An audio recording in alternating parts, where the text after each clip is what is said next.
Welcome to Life Podcast. As we journey through the Bible, today we are in Romans chapter 11. Still, Paul is talking about God's mercy on Israel. So let's read.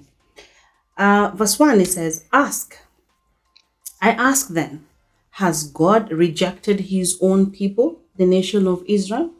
Of course not. I myself am an Israelite, a descendant of Abraham, and a member of the tribe of Benjamin. So we get to know that Paul is from the tribe of Benjamin. No, God has not rejected his own people, whom he chose from the very beginning. Do you realize what the scriptures say about this?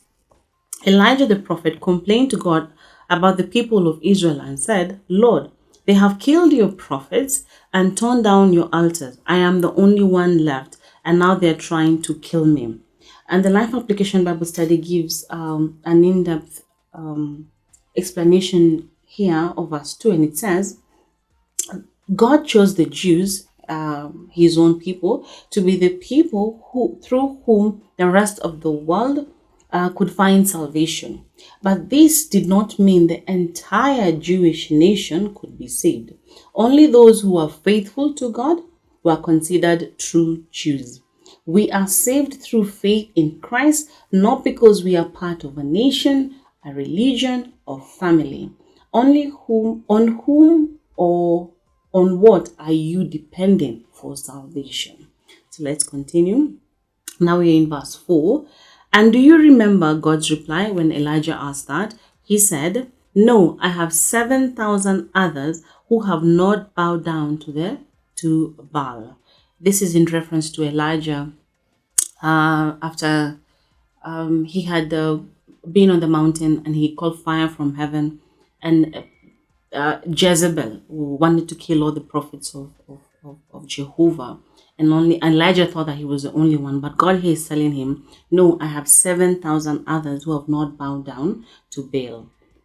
In verse 5 it says, it is the same today, for a few of these people of Israel have remained faithful because of God's grace, his undeserved kindness in choosing them.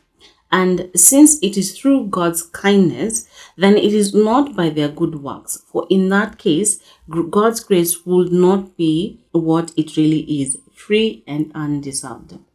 And Life Application Bible Study said, do you think it's easier for God to love you when you're not good? It's a question.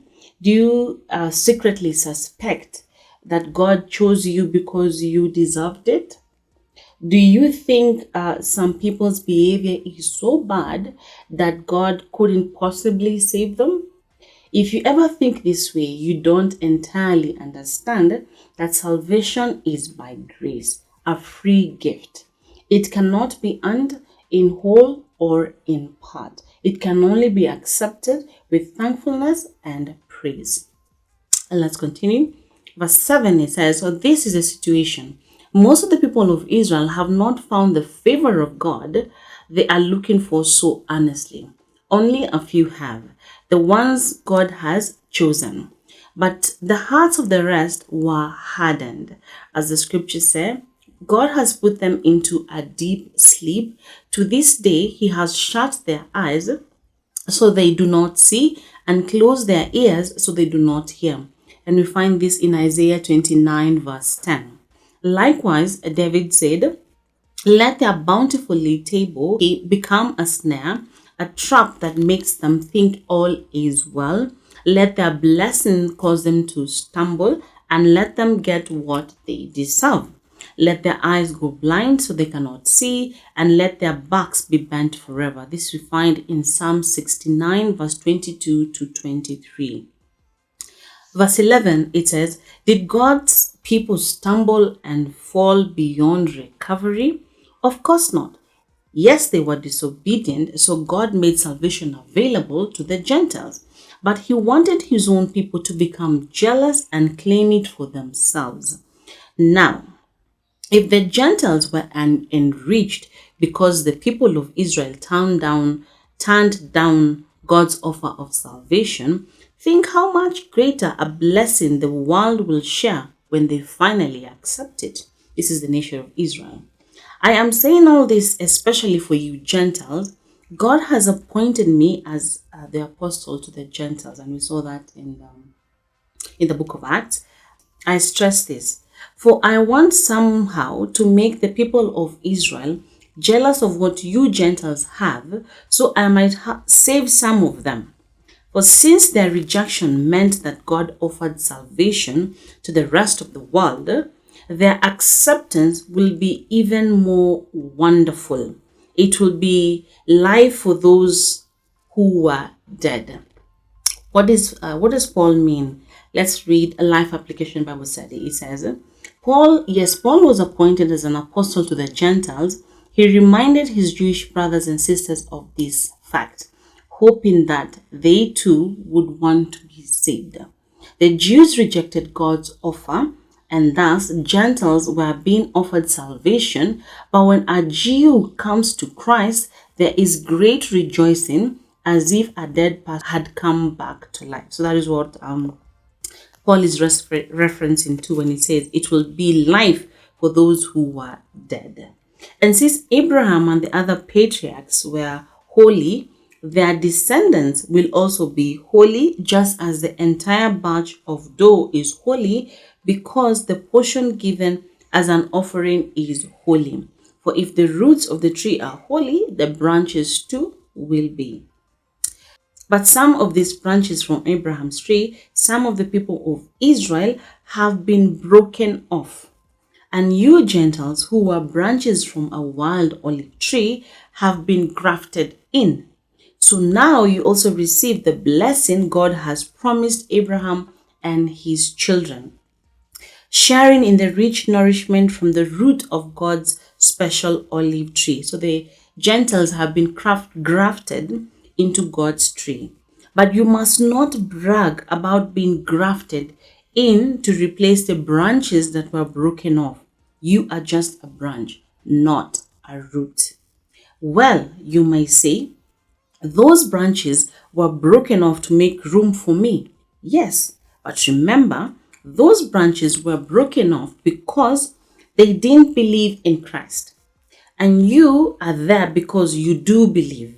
So don't think highly of yourselves, but fear what could happen. For if God did not spare the original branches, he won't spare you either. So no one is indispensable. And then verse 22, notice how God is both kind and severe.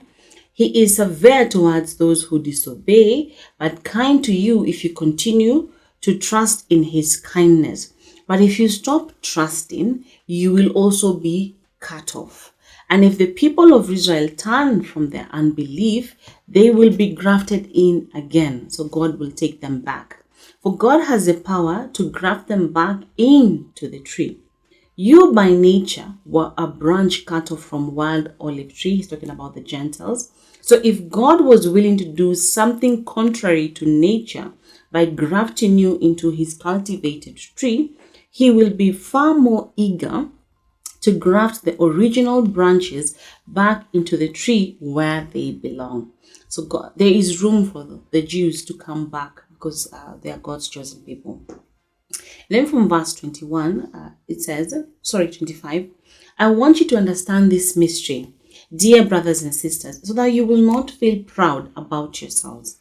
Some of the people of Israel have hard hearts, but this will last only until the full number of the Gentiles comes to Christ.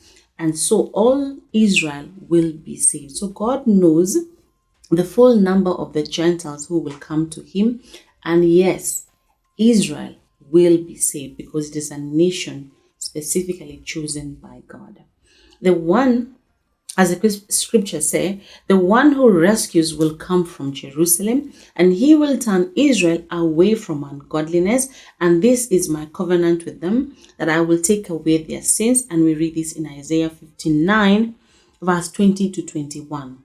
Many of the people of Israel are now enemies of the good news, and this benefits you Gentiles. Yet they are still the people he loves because he chose their ancestors Abraham, Isaac, and Jacob.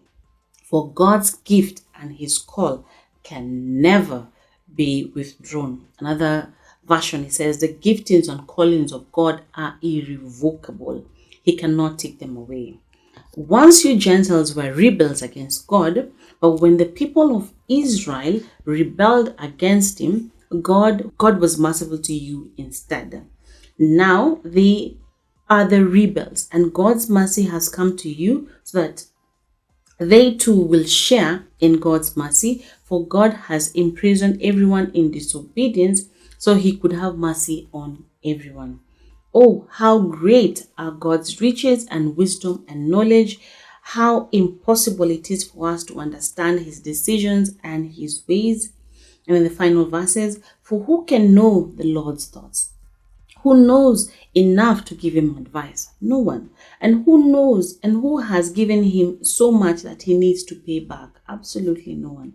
And you find this in Isaiah 40 verse 13 and Job 41 verse 11. For everything comes from him and exists by his power and is intended for his glory.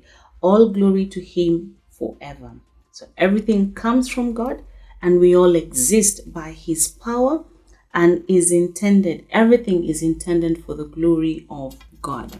So we're done with the book of Romans chapter 11. Those were 36 verses in which we learn so many things. What are these? Number one, we get to see that Paul was an Israelite member from the tribe of Benjamin. God has not rejected the nation of Israel, and God's grace is free and undeserved.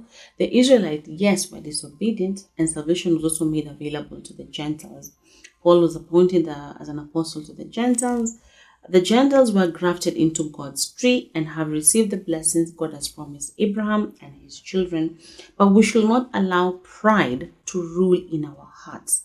Our belief in Christ allows us to be grafted or allowed into God's kingdom, but we should not think that we are indispensable. When the Israelites come back to God and believe in him, they too will be grafted in again. God knows the full number of the Gentiles who will come to him, and yes, Israel will be saved.